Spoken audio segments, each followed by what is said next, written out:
198.220 manat olan Toyota Land Cruiser GR Sport. Qarşınızda Toyota mühəndisliyi əsasında hazırlanmış 3.5 litrlik twin turbo benzinli bir mühərrik var. 415 at gücü, 650 Nm tork hasil edə bilir. Daha bir GR Sport fərqi görürük Land Cruiser yazısında. Dayday maşını kimi tanısı da belə idi, biraz bazvurutlu maşındır. Qulaqçıqlar yəqin ki arxa monitorlar üçündür. Avtomobil 7 nəfərlikdir. GR Sport fərqi maraqlı disklər, qapı tutacaqları, arxa oturacaqların ventilyasiyası, qızdırıcısı, klimat kontrol üçün əlavə xüsusi bir konsol yerləşdiriblər. Təbii ki monitorlarımız da buradadır. JBL səs sistemi Toyota'sı, JBL orada olmalıdır.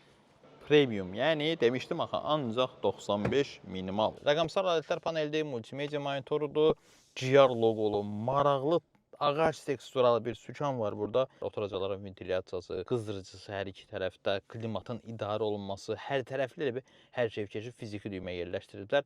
Offroad maşında xüsusilə bu yaxşı bir şeydir. Həmçinin barmaq izi ilə mühərrik işə düşə bilir. Yolsuzluq şəraiti üçün alətlər, diferensial məsələlərindəki alətlər bura yerləşdirilibdir. Direct Shift adlandırılan 10 pilləli sürətlər qutusudur bu.